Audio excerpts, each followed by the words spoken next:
Part number 11 novel شب احتساب، پیشکش میر کارواں۔ اگر آپ نے ہماری یوٹیوب چینل کو اب تک سبسکرائب نہیں کیا تو براہ مہربانی اس کو سبسکرائب کریں۔ ہماری ویڈیوز پسند آئیں تو انہیں لائک، شیئر اور کمنٹ ضرور کریں۔ اس نے اپنی حکمت عملی درست کرنے کا فیصلہ کر لیا۔ اسے لگتا تھا کہ یہ کام مشکل ثابت ہوگا۔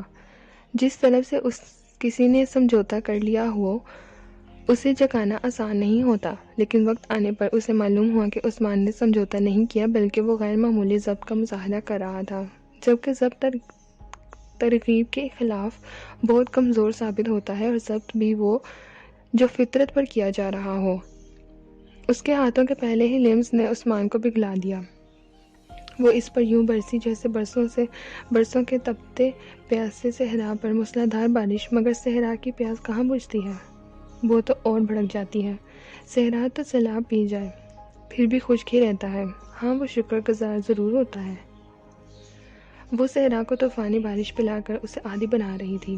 اس کے لیے اس کے ذہن میں ایک عرصہ تھا، اس کے بعد صحرا کے آسمان پر بس چھوٹی چھوٹی بدلیاں رہ جاتی، بدلیاں جو صرف پیاس بڑھاتی ہیں، برستی کبھی نہیں، پیاس کبھی نہیں بجھاتی۔ وہ بدلیوں کو پکارتا ہے، ان سے التجا کرتا ہے، لیکن اپنی پیاس کی دیوار سے سر ٹکرا کر لہو لہان ہونے کے سوا کچھ بھی نہیں کر سکتا۔ وہ جانتی تھی کہ یہ بھڑکی ہوئی پیاس کے ہاتھوں تڑپتا صحرا پر بہتے ہوئے سیال کو آب و رواں سمجھ کر قبول کرتا ہے۔ وہ ظاہر ہو کر تیزاب اس کے حلق میں ابھرے کانٹوں کو اس سے غرض نہیں ہوتی۔ یہ تو اسے بعد میں پتہ چلتا ہے کہ اس نے اپنے لیے کیسا عذاب، کیسی موت خریدی ہے۔ وہ بہت خوش تھی، وقت کی باگیں اس کے ہاتھ میں تھیں، وہ انہیں کھینچنے ہی والی تھی۔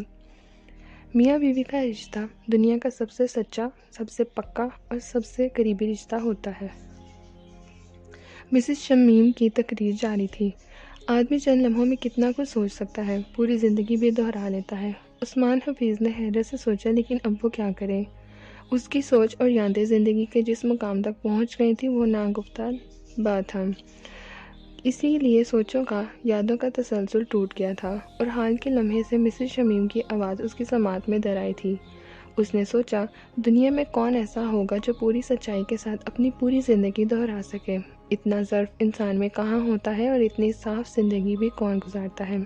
کون اپنے باطن کو تھال میں سجا کر پوری دنیا کے لوگوں کے ملاحظے کے لیے لے کر نکل سکتا ہے؟ یہ تو صرف پیغمبروں اور ولیوں کے لیے ہی ممکن ہے۔ ہر انسان کے ساتھ ایسی یادیں، ایسے راز ہوتے ہیں جنہیں وہ دوسروں پر نہیں کھول سکتا، بلکہ ہر کسی کے ساتھ ایسے معاملات بھی ہوتے ہیں جن پر وہ خود سے بھی بات نہیں کر سکتا، جن کے بارے میں وہ سوچنا بھی نہیں چاہتا، جنہیں وہ ساری عمر ڈراؤنا خواب سمجھ کر بھولنے کی کوشش کرتا ہے۔ عثمان حفیظ کے سامنے بھی زندگی کے وہ صفحات آ گئے تھے جنہیں وہ خود بھی نہیں پڑھنا چاہتا تھا، لیکن انہیں زندگی کی کتاب سے نکالنا بھی اس کے اختیار میں نہیں تھا۔ ایسی یادوں کے لیے کمپیوٹر سے کہیں زیادہ پیچیدہ اللہ کی تخلیق انسانی دماغ کا ایک حصہ خود کار سینسر کا کام کرتا ہے۔ حقیقت اپنی جگہ رہتی ہے، لیکن مگر وہ حقیقتیں چھپانا ہی پڑتی ہیں۔ وہ سوچ رہا تھا کہ چھپانے سے حقائق مٹتے نہیں ہیں، لیکن مسز شمیم کی آواز سے، حال سے اس کا رشتہ ٹوٹ چکا تھا۔ اب وہ پھر زندگی کی کتاب پڑھ رہا تھا۔ ازدواجی زندگی کے 7 سال گزر چکے تھے، خواب بکھر چکے تھے، طلسم ٹوٹ چکا تھا۔ وہ ایسا پیاسا تھا جو پینے کے نام پر زہر بھی پی سکتا تھا۔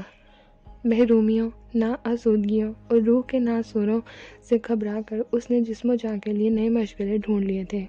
وہ جانتا تھا کہ وہ گھٹیا ہو گیا، ذلت کی گہرائیوں میں گرتا چلا جا رہا تھا۔ شراب اور عورت، یہ اس کے نئے ساتھی تھے، لیکن یہ سب مشغلے دن کے تھے۔ اس کی شامیں اب بھی اپنے بچوں کے لیے وقف تھیں۔ اس کا دن آسودگی کی جستجو سے شروع ہوتا اور مدہوشی کے کرب کے ساتھ ختم ہوتا۔ شام اس کے لیے حقیقتاً آسودگی لیے آتی۔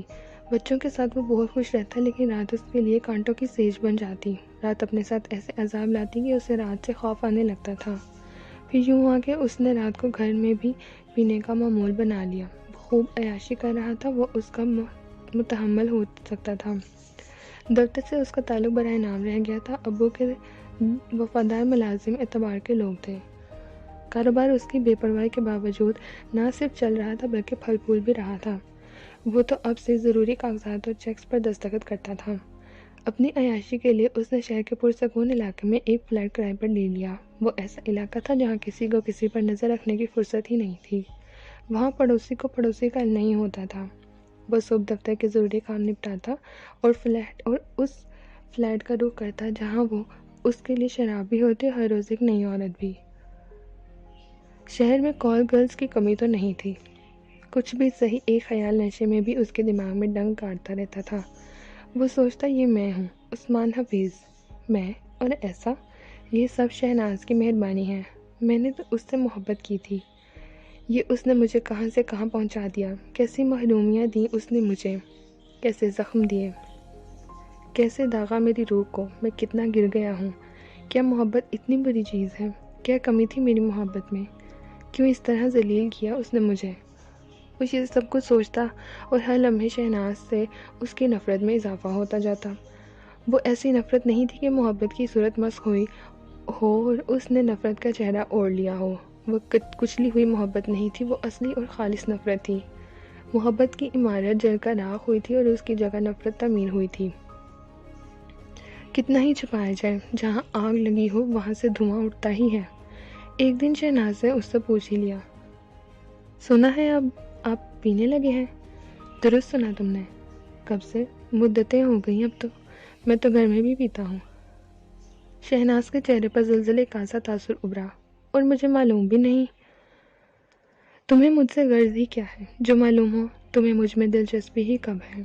اور سنا ہے آپ کی زندگی میں عورتوں کی بھی کمی نہیں۔ یہ بھی ٹھیک سنا ہے تم نے، اس نے بے پرواہی سے کہا۔ آپ اپنے باپ کی محنت سے کمائی ہوئی دولت یوں اڑا رہے ہیں کال گرلز پر۔ ان میں ایسی کیا خاص بات ہے؟ ان میں وہ تمام خوبیاں موجود ہیں جو تم میں ہیں، عثمان نے زہریلے لہجے میں کہا، اور اضافی خوبیاں بھی ہیں۔ مثلا وہ موڈ کی پابند نہیں ہوتی، انکار نہیں کرتی، برف کا سل ثابت نہیں ہوتی، اور یہ کہ وہ ضرورتیں خود کو فروخت کرتی ہیں۔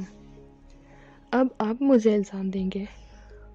وہ اس پر الزام ثابت کر سکتا تھا، لیکن نفرت ایسی تھی کہ وہ اسے اپنی تباہی کا کریڈٹ بھی نہیں دینا چاہتا تھا۔ تمہیں کیوں الزام دوں؟ میں تم سے ڈرتا ہوں کیا؟ میں تو یہ اعتراف کر رہا ہوں کہ یہ میرا اصل چہرہ ہے۔ بہت ہی نقاب ڈال کر جی لیا، منافقت نہیں چلے گی۔ سیدھی سی بات ہے، میرے پاس دولت ہے تو عیاشی کیوں نہ کروں؟ مجھ سے ڈرتے نہیں تو مجھے خود سے کیوں نہیں بتایا؟ گھر میں چھپ کر کیوں پیتے رہے؟ تم سے نہیں ڈرتا، بچوں کا، خاص طور پر نومی کا خیال رہتا ہے۔ شہناز کے ہونٹوں پر عجیب سی مسکراہٹ نظر آئی۔ اوہ، یہ بات ہے، مجھے سمجھ لینی چاہیے تھی۔ پھر اس نے تیور بدل لیے۔ مجھے آپ کی عیاشی پر کوئی اعتراض نہیں، لیکن ایک بات سن لیں، آپ گھر میں کبھی شراب نہیں پئیں گے۔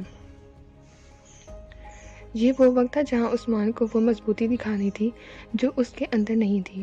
یہ جنگ تو وہ اپنے آپ سے مہینوں پہلے لڑ چکا تھا اور ہار گیا تھا۔ بچوں کی، اور خاص طور پر صوبیہ کے مستقبل کی خاطر ضروری تھا کہ ان کی ازدواجی زندگی جاری رہے۔ وہ اپنے بچوں کو منقسم انسان نہیں بنانا چاہتا تھا۔ پھر وہ شہناز کو طلاق دیتا تو اس سے معاشرے میں بچوں کی پوزیشن متاثر ہوتی۔ وہ نکو بن کر رہ جاتے، اور یہ بھی ضروری تھا کہ شہناز کو اس کی اس سوچ کا علم نہ ہو بلکہ اس پر بالکل برعکس تاثر نقش کیا جائے۔ وہ جانتا تھا کہ شہناز کو اس کی اس کمزوری کا علم ہو گیا تو وہ اسے بلیک میل کرے گی، اس کی زندگی عذاب بنا دے گی۔ اس نے فوراً ہی اس موقع سے فائدہ اٹھایا۔ یہ میرا گھر ہے، یہاں میں جو چاہوں گا وہی ہوگا، اس نے اکڑ کر کہا۔ یہ میں برداشت نہیں کروں گی، شہناز نے کڑے لہجے میں کہا۔ نہ کرو، عثمان نے بے پرواہی سے کہا، اس گھر کے دروازے بند نہیں ہیں، تم یہاں قید نہیں ہو، تمہارے پاپا ہنسی خوشی تمہیں افورڈ کر سکتے ہیں، یہ کوئی مسئلہ ہی نہیں۔ شہناز سناٹے میں آ گئی، یہ تو اس کے خواب و خیال میں بھی نہیں ہوگا کہ وہ ایسی بات کہہ سکتا ہے۔ بہرحال اس نے بہت تیزی سے خود کو سنبھال لیا۔ واقعی یہ کوئی مسئلہ ہی نہیں، لیکن میں بچوں کو اپنے ساتھ لے کر جاؤں گی۔ موسٹ ویلکم، عثمان نے کندھے جھٹکتے ہوئے کہا، تم انہیں رکھو یا مجھے دے دو، مجھے کوئی فرق نہیں پڑتا۔ انہیں لے جاؤ گی تو میرے لیے اور سہولت ہو جائے گی، میں وہ سب کچھ گھر پر پرسکون طریقے سے کر سکوں گا جس کے لیے مجھے ایک مہنگا فلیٹ کرائے پر لینا پڑا ہے، اور چھوڑ جاؤ گی تو بھی کوئی بات نہیں، یہ سیٹ اپ چلتا ہی رہے گا۔ وہ کہتے کہتے رکا۔ شہناز بیگم، تم مجھے ساتھ پہلے والا عثمان سمجھنے کی غلطی مت کرو، آئندہ میرا تجزیہ نئی روشنی میں کرنا ورنہ پچھتاؤ گی، اس نے سرد لہجے میں اضافہ کیا۔ یہ ہے کہ وہ محبت جس کے افسانے 1 منٹ خوب یاد دلایا۔ عثمان نے ہاتھ اٹھاتے ہوئے اس کی بات کاٹی۔ آؤ میرے ساتھ۔ وہ سوچ رہا تھا یہ کیسی ستم ظریفی ہے کہ آدمی کو جو کہنا ہو وہ کہہ نہیں سکتا اور اس کی بجائے کچھ اور کہنا پڑتا ہے۔ محبت تو ضرورت کے تحت ہوتی ہے شہناز بیگم، اب تو میری ضرورت ہی پوری نہیں کرتی تو محبت کیسی؟ وہ زہریلے انداز میں ہنسا۔ آج کل تو میں بازاری عورتوں سے محبت کر رہا ہوں۔ وہ شہناز کو خوابگاہ میں لے گیا جس سے وہ مہینوں سے بھولا ہوا تھا۔ وہ سیدھا بلوری تاج محل کی طرف گیا اور زور لگا کر اسے سٹینڈ سے کھسکانے لگا۔ بلور کا وہ تاج محل اس کی توقع سے زیادہ بھاری تھا، اس لیے چنا کا بھی بہت زوردار تھا۔ سوری شہناز بیگم، اس علامت کو تو مجھے اسی وقت مٹا دینا چاہیے تھا جب تمہاری محبت ختم ہوئی تھی۔ خیر اب صحیح، امید ہے وہ گھڑی تم خود ہی پھینک دو گی۔ وہ استہزائیہ انداز میں ہنسا۔ اب محبت کی اس علامت کو کوڑے کے ڈھیر پر پھینک دوں گا، اور اس وقت تک اس کمرے میں ذرا ہاتھ پاؤں بچا کر چلنا۔ شہناز پٹی پٹی آنکھوں سے ٹوٹے ہوئے تاج محل کو دیکھ رہی تھی۔ بہت باریک کرسیاں بہت دور تک پھیلی تھیں، بڑے ٹکڑے سٹینڈ کے پاس ہی پڑے تھے۔ تو یہ ہوتی ہے محبت، اتنی نازک، اتنی غیر محفوظ۔ وہ سوچ رہی تھی لیکن اس کے دل میں دکھ کا شائبہ بھی نہیں تھا۔ گڈ نائٹ، عثمان نے کہا اور خوابگاہ سے نکل گیا۔ یہ بات اس کے لیے خوشی اور طمانینت کا باعث تھی کہ تاج محل توڑتے وقت نہ اس کے ہاتھوں میں لرزش تھی، نہ اس کے دل میں کوئی ٹیس تھی۔ وہ اس پر بہت خوش تھا کہ اس کا بلف کارگر ثابت ہوا۔ اب اسے شہناز کی رفت سے کبھی پریشانی نہیں ہوگی۔ اس رات بہت مدت کے بعد ایسا ہوا کہ وہ سکون سے سویا۔ شہناز نے جو سوچا تھا اس کے مطابق عمل کیا۔ اس نے 1 سال میں عثمان کو اپنی لت لگا دی۔ اس نے اپنا آپ اس پر نچھاور کر دیا۔ غربت میں اس کے انداز میں وارفنی اور محبوبیت ہوتی۔ وہ عزم بستی کی کوئی شاہی کنیز بن گئی جسے شہناز کو خوش کرنے کے تمام ارادے تھے۔ پھر اچانک اس نے خوشیوں کی تنابیں کھینچ دی۔ پرتکلف مرغن کھانوں کا عادی عثمان اب بھوکا تھا۔ وہ اس کے خوان بدن کا عادی ہو چکا تھا مگر دسترخوان سمیٹا جا چکا تھا۔ وہ بہت سکون سے اسے ٹوٹتے بکھرتے دیکھتی رہی۔ اس کی ریزگی میں روز بروز اضافہ ہوتا رہا۔ وہ چڑچڑا اور بدمزاج ہوتا جا رہا تھا۔ اس کی نیند پوری نہیں ہوتی تھی بلکہ بعض اوقات تو وہ رات بھر نہیں سو پاتا تھا۔ اس کا اثر اس کی صحت پر پڑ رہا تھا۔ آنکھوں کے نیچے سیاہ حلقے گہرے ہوتے جا رہے تھے۔ پھر ایک تبدیلی رونما ہوئی، وہ پرسکون نظر آنے لگا۔ بظاہر اس کی کوئی وجہ نظر نہیں آ رہی تھی، وہ اسے کھینچ بھی گیا تھا، لیکن یہ فطری رد عمل تھا۔ البتہ شہناز کو یہ پریشانی ضرور تھی کہ ریزگی کا عمل کیوں رک گیا ہے۔ ایک ٹیلی فون کال نے اس کی یہ الجھن دور کر دی۔ اس سے پتہ چل گیا کہ ریزگی کا عمل رکا نہیں، اس نے جوہر تبدیلی کر لی ہے اور اس کی رفتار بڑھ گئی ہے۔ اس روز 1:30 بجے فون کی گھنٹی بجی تو اس نے ریسیور اٹھایا۔ ہیلو جی، مجھے مسز عثمان سے بات کرنی ہے۔ دوسری طرف ایک مردانہ آواز نے کہا، میں بول رہی ہوں، آپ کون ہیں؟ بی بی، میں ساجد علی بات کر رہا ہوں۔ کون ساجد علی؟ آپ کی فرم کا مینیجر۔ آپ بھول گئی مجھے؟ آپ کے گھر کو ہم نے ہی سجایا تھا، ہمیں شادی سے پہلے ہی صاحب نے گھر بلا لیا تھا۔ ہاں یاد آ گیا، کیسے ہیں آپ؟ شہناز نے خشک لہجے میں کہا۔ صاحب تو گھر پر نہیں ہیں۔ جی میں جانتا ہوں، مجھے آپ سے ہی بات کرنی ہے۔ مجھ سے؟ کس سلسلے میں؟ آپ جانتے ہیں میں کاروباری معاملات میں نہیں پڑتی۔ کاروباری بات نہیں ہے بیگم صاحبہ، مجھے آپ کو ضروری لیکن ایک بہت مشکل بات بتانی ہے۔ آواز سے ہچکچاہٹ ظاہر ہو رہی تھی۔ شہناز کو الجھن ہونے لگی۔ بھئی آپ پہیلیاں نہ بجھوائیں، صاحب بات کریں۔ بات یہ ہے بیگم صاحبہ کہ ہم بڑے صاحب کے زمانے کے نمک خوار ہیں۔ خیر خواہی ہمارا فرض ہے، آپ کے سوا کوئی نہیں جس سے بات کر سکیں۔ عثمان صاحب نے کاروبار پر توجہ دینا چھوڑ دی ہے۔ اس سے زیادہ تشویشناک بات یہ ہے کہ وہ غلط سمت چل پڑے ہیں۔ آپ کہنا کیا چاہتے ہیں؟ شہناز نے ترش لہجے میں کہا۔ بتاتے ہوئے دکھ بھی ہو رہا ہے اور افسوس بھی، لیکن بتانا ضروری ہے۔ عثمان صاحب کو امیروں والے شوق لاحق ہو گئے ہیں۔ وضاحت کیجیے ساجد صاحب۔ صاحب پینے لگے ہیں اور عورتوں کا چکر بھی چل گیا ہے۔ دفتر میں سب پریشان ہیں۔ عثمان صاحب ایسے تھے ہی نہیں، نہ جانے کیا ہو گیا ہے انہیں۔ ہم لوگ تو کچھ نہیں کر سکتے، اس لیے آپ کو صورتحال بتا دی۔ آپ کا شکریہ ساجد صاحب، میں دیکھوں گی کہ کیا کیا جا سکتا ہے۔ اب تک تو مجھے علم ہی نہیں تھا۔ اچھا، خدا حافظ۔ اسرا شہناز نے عثمان سے بات کی۔ اسے فوراً ہی اندازہ ہو گیا کہ وہ اب ایک بدلا ہوا آدمی ہے۔